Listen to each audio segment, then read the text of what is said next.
భరద్వాజ్ గారు నిన్న లైలా ఫంక్షన్లో చిరంజీవి గారు మాట్లాడుతూ స్పీచ్లో కొన్ని ఆసక్తికరమైన విషయాలు మాట్లాడారు. కాంపౌండ్ల గురించి మాట్లాడారు. నందమూరి కాంపౌండ్, మెగా కాంపౌండ్ అని ఈరోజు డిస్కషన్స్ నడుస్తున్నాయి టైంలో. గతం గురించి మాట్లాడారు. ఎన్టీఓడు నాగ్యాడు అని ఆ టైంలో ఫ్యాన్స్ కొట్టుకునేవాళ్ళు అని చెప్పేసి మాట్లాడారు. అసలు ఎలా ఉండేది ఆ రోజు? కాంపౌండ్లు అనేవి ఎలా ఉండేది, ఫ్యానిజం ఎలా నడిచింది అనేది మళ్ళీ ఒకసారి ఆసక్తికరంగా మారింది. అంటే ఆయన మాట్లాడుతూ కొంచెం వేగ్గానే వెళ్ళాడు. ఆయన వేగ్గా వెడుతూ ఆ రోజుల్లో అంటే నటీనటుల మధ్య స్పర్ధ ఉండేదా అంటే ఉండేది కూడా అని అంటూ, అయితే ఎవరి పని వారు చేసుకుని ఇళ్ళకి వెళ్ళిపోయేవాళ్ళు, ఎప్పుడైనా కలిస్తే కలిసేవారు, అభిమానుల్లో మాత్రం ఘర్షణాత్మక వైఖరి నడిచేది అని చెబుతూ తన పర్సనల్ ఎక్స్పీరియన్స్ ఒకటి చెప్పాడు ఆయన. తన బంధువులు నెల్లూరులో తన బంధువులు ఇద్దరు, ఒకరు ఎన్టీఆర్ అభిమాని, ఒకరు ఏఎన్ఆర్ అభిమాని, వాళ్ళిద్దరూ కొట్టుకునేవాళ్ళు, రక్తాలు వచ్చేటట్టు కొట్టుకునేవారు అని చెప్పాడు ఆయన. అంటే ఈ పరిస్థితి ఉండేది ఒక దశలో. అంటే రామారావు గారు, నాగేశ్వరరావు గారు ఫ్యాన్ వార్ జరుగుతున్న సందర్భంలో వాళ్ళిద్దరూ కలిసి సినిమాలు చేయటం కూడా జరిగింది. అవును, మల్టీస్టారర్ చేశారు. మల్టీస్టారర్స్ అంటే దాదాపు 15 సినిమాలు. ఆయన నాగేశ్వరరావు గారు ఒక మాట అనేవాడు, సావిత్రి తర్వాత నేను ఎక్కువ సినిమాలు కలిసి నటించింది ఎన్టీఆర్తోనే అనేవాడు ఆయన. కాబట్టి ఆ మేరకు. రెండోది ఇంకో మాట చెప్పేవాడు ఆయన, ప్రపంచంలో సమాన స్థాయిలో ఉన్నటువంటి ఏ ఇద్దరు నటులు ఏ చిత్ర రంగంలోనూ ఇన్ని సినిమాలు కలిసి నటించలేదు, మా మధ్య ఆ వాతావరణం ఉండేది అని చెప్పాడు ఆయన. అయితే రామారావు గారు పాతాళ భైరవ సినిమాతో ఎంట్రీ ఇవ్వగానే నాగేశ్వరరావు గారు కొంత కంగారు పడిన మాట వాస్తవం. అది కూడా ఆయన చాలా వేదికల మీద చెప్పుకున్నాడు. అంటే అప్పటి వరకు ఆయన జానపద సినిమాల్లో సూపర్ స్టార్గా ఉన్నాడు. కీలుగుర్రం, ముగ్గురు మరాఠీలు ఈ సినిమాలతో. ఎప్పుడైతే రామారావు గారు వచ్చారో ఈ పాతాళ భైరవ సినిమాలో ఈయన ఆహార్యము, అలాగే ఆయన డైలాగ్ చెప్పే పద్ధతి ఇవన్నీ చూసి ఈ ఏరియాలో మనం ఉండటం అనవసరం అని ఆయన నిర్ణయం తీసుకున్నాడు. తీసుకోవడంతో పాటు పౌరాణిక చిత్రాలు అప్పుడు ఆయనకి ఇంకొక ఆఫర్ వచ్చింది. అంటే తాతినేని ప్రకాశ్రావు గారు ఈయన్ని రాముడిగా కూడా చూపించాడు తెర మీద. దాని కంటిన్యూషన్ తమిళ సంపూర్ణ రామాయణంలో ఆయన రాముడు వేస్తాడు. అలాగే భూకైలాస్లో రావణుడి పాత్రలో కనిపించాడు ఆయన. ఈ టైంలో పౌరాణికాలు కూడా మనకు సంబంధం లేని వ్యవహారం అని చెప్పి నిర్ధారణకు వచ్చేసాడు. వచ్చి మరి ఎలా అనుకున్నప్పుడు సంవత్సరానికి 4 సినిమాలు చేయాలి, ఈ 4 సినిమాలు కూడా 4 భిన్నమైనటువంటి క్యారెక్టర్లతో వెళ్ళాలి. ఒకటి బెంగాలీ రీమేక్ ఉండాలి, ఒకటి నవలా చిత్రం ఉండాలి, ఒక ప్రేమ కథా చిత్రం ఉండాలి, ఒకటి దేవుడి పాత్రలో ఆయన వేస్తున్నాడు కాబట్టి మనం భక్తుడి పాత్రలు వేద్దాం అని ఆ సెటప్ ఒకటి. ఇలా ఒక 4-5 పాత్రల మీద కథ నడపాలి మనం, ఆయన రాని ఏరియాలో మనం డ్రామా నడపాలి అనేది ఈయన ఫిక్స్ అయ్యి ఈ ఏరియాలో మనం బలంగా నిలబడాలి, ఈ పోటీ ఇవ్వాలి అని అనుకున్నాడు. ఒక భగ్న ప్రేమికుడి పాత్ర ఒకటి ఉండాలి. ఇలా డిజైన్ చేసుకుంటూనే నడిపాడు ఆయన. అంటే తన కెరియర్ని చాలా జాగ్రత్తగా ప్లాన్ చేసుకుని నడిపినటువంటి హీరో మరొకరు కనిపించరు అక్కినేని నాగేశ్వరరావు గారి లాగా. అంత ప్లాన్డ్గా వెళ్ళి ఆయన అన్ని సంవత్సరాలు పోటీ ఇచ్చాడు, చాలా బలంగా నిలబడ్డాడు. ఆయనతో అంటే ఆయన వచ్చిన తర్వాత మన పరిస్థితి ఏమిటి అనే ఒక సందేహానికి గురైన వ్యక్తి అంతకాలం పోటీ ఇవ్వటం అనేది మామూలు విషయం కాదు. ఈ సందర్భంలో కూడా వాళ్ళ మధ్య అంటే రకరకాల విభేదాలు ఉండేవి. అంటే ఈయన మధ్యలో మెడ్రాస్ నుంచి హైదరాబాద్ షిఫ్ట్ అయిపోవటం, హైదరాబాద్ షిఫ్ట్ అయిన సందర్భంగా అక్కడ విజయ గార్డెన్స్లో పార్టీ ఇచ్చారు. ఆ పార్టీ ఇచ్చినప్పుడు ఆయన చెప్పిన మాట ఏమిటి, నాగేశ్వరరావు గారు పిల్లల చదువుల కోసము, వ్యాపార అభివృద్ధి కోసము నేను హైదరాబాద్ వెళ్తున్నాను అని చెప్పాడు ఆయన. చెప్పిన తర్వాత హైదరాబాదులో సినిమా పరిశ్రమ అభివృద్ధి, దానికి మిగిలిన వాళ్ళు వ్యతిరేకంగా ఉన్నారు అన్న పద్ధతిలో ఇక్కడికి వచ్చాక చర్చలు మొదలైనాయి. ఈ చర్చల మీద ఆయన వ్యతిరేకంగా రియాక్ట్ అయ్యాడు రామారావు గారు. అది కూడా ఆయన మనసులో దాచిపెట్టుకోలేదు, చాలా ఓపెన్గానే లెటర్ రాశాడు, బహిరంగ లేఖ ఆంధ్రపత్రికలో అచ్చయింది. అయ్యా, మీరు ఆ రోజు ఇక్కడ జరిగినటువంటి సమావేశంలోనే ఈ మాట చెప్పుంటే అంటే పరిశ్రమను ఇక్కడి నుంచి తీసుకెళ్లాలనే అభిప్రాయంతో వెడుతున్నానని ఇక్కడే చెప్పుంటే సినిమా పరిశ్రమకు సంబంధించిన అన్ని విభాగాల వాళ్ళని కూర్చోబెట్టి చర్చించి ఒక మెమోరాండం తయారు చేసుకుని ప్రభుత్వంతో డిస్కషన్కి వెళ్ళేవాళ్ళం కదా. అది మానేసి మీరు అక్కడికి వెళ్ళి ఇలా మాట్లాడటం ఏమిటి అని ఒక లెటర్ రాశాడు ఆయన. ఆ టైంలో కొంచెం గ్యాప్ వచ్చింది. ఈ గ్యాప్ వచ్చిన సందర్భంలో అక్కినేని నాగేశ్వరరావు గారి సినిమాల్లో నటించడానికి హైదరాబాద్ వెళ్ళిన వాళ్ళందరినీ హైదరాబాద్ ముఠాగా వ్యవహరించేవాడు ఆయన. ఏమండి గుమ్మడి గారు ఎలా ఉంది మీ హైదరాబాద్ ముఠా అని అడిగేవాడట ఆయన సెట్లో. గుమ్మడి గారు చెప్పాడు అది. ఇలా హైదరాబాద్లో షూటింగ్ నుంచి వెళ్ళిన వాళ్ళని అడిగేవాడు ఆయన. అలా ఒక గ్యాప్ నడిచింది కొంతకాలం మాత్రమే. ఆ తర్వాత మళ్ళీ మామూలే. ఆ తర్వాత దానవీర సూరకర్ణ సినిమాలో అంటే హైదరాబాద్లో తన స్టూడియో ప్రారంభించిన తర్వాత స్టూడియో పేరుతో తీసినటువంటి మొదటి సినిమా అది దానవీర సూరకర్ణ. దాంట్లో నాగేశ్వరరావు గారితో ఒక పాత్ర చేయించాలి అని అనుకున్నాడు ఆయన. అనుకుని తను అడిగితే ఒప్పుకోవట్లేదని వెంగళరావు గారితో రికమెండ్ చేయించాడు. మీరు చెప్పండి వింటాడు అని. ఎందుకంత రికమెండ్ చేయించాల్సిన అవసరం ఉంది ఆయనకి? పైగా ఏ పాత్ర చేసినా నాకు ఓకే అని చెప్పాడు ఆయన. ఆయన చెప్పాడు, అయ్యా పౌరాణికాల్లో మీతో నటించొద్దు అని నా సతీమణి చెప్పింది.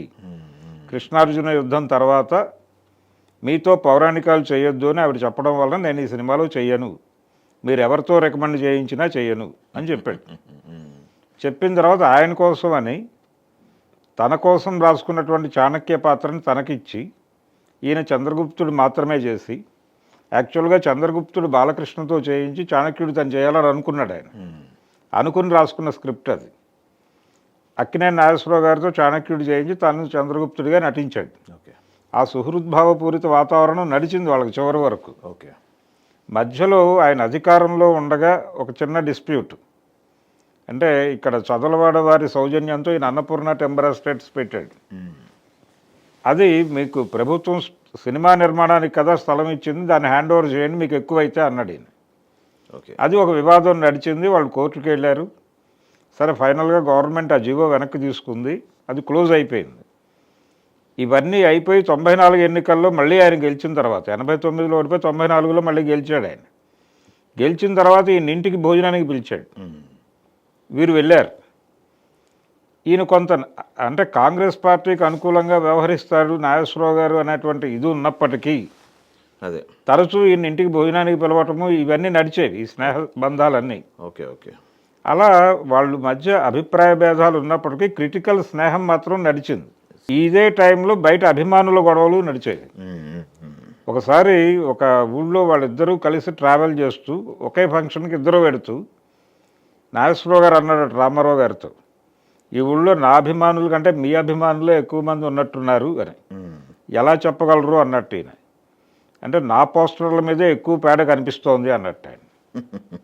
అంటే ఈ లెవెల్లో మీ అభిమానులు ఉన్నారు ఇక్కడ అని నేను ఐడెంటిఫై చేశానని ఆయన ఉద్దేశం.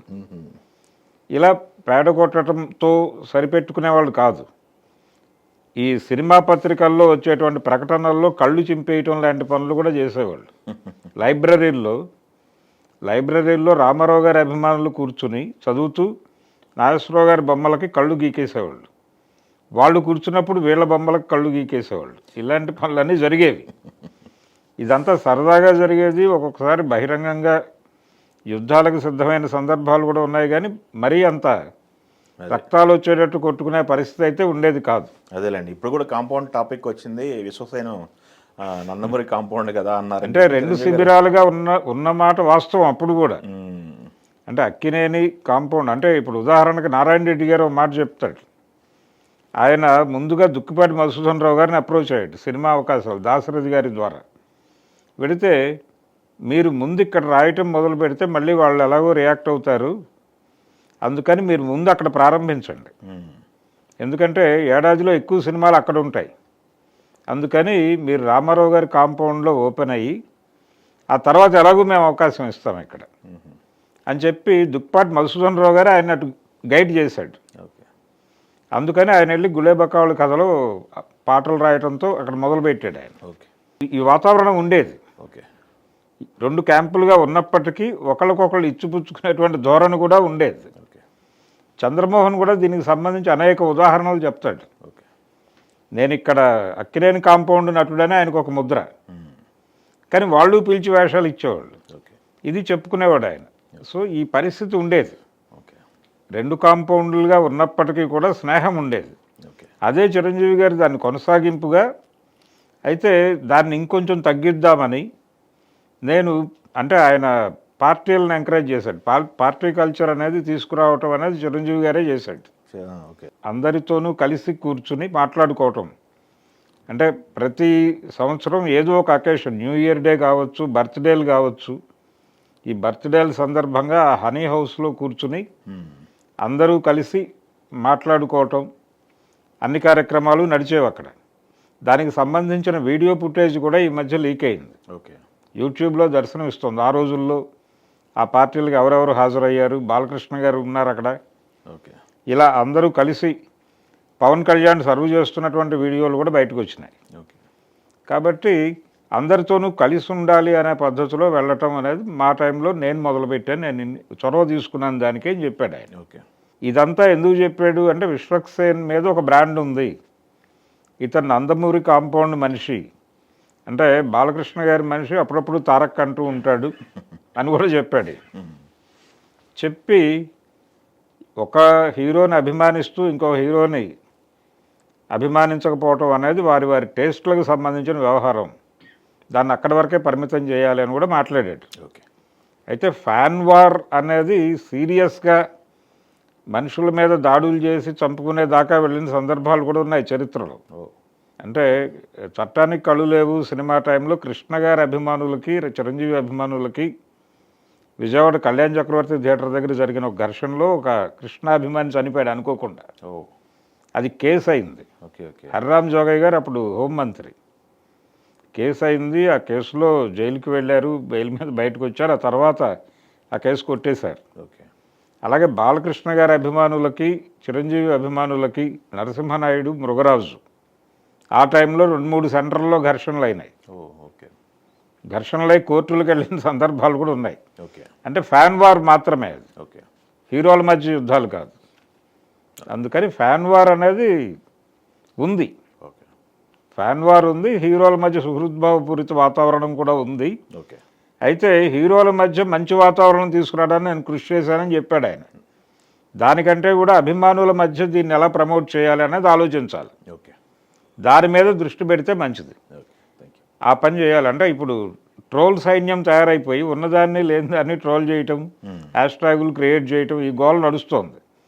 దాన్ని కూడా అడ్రస్ చేసుంటే బాగుండేది ఆ వేదిక మీద ఆయన.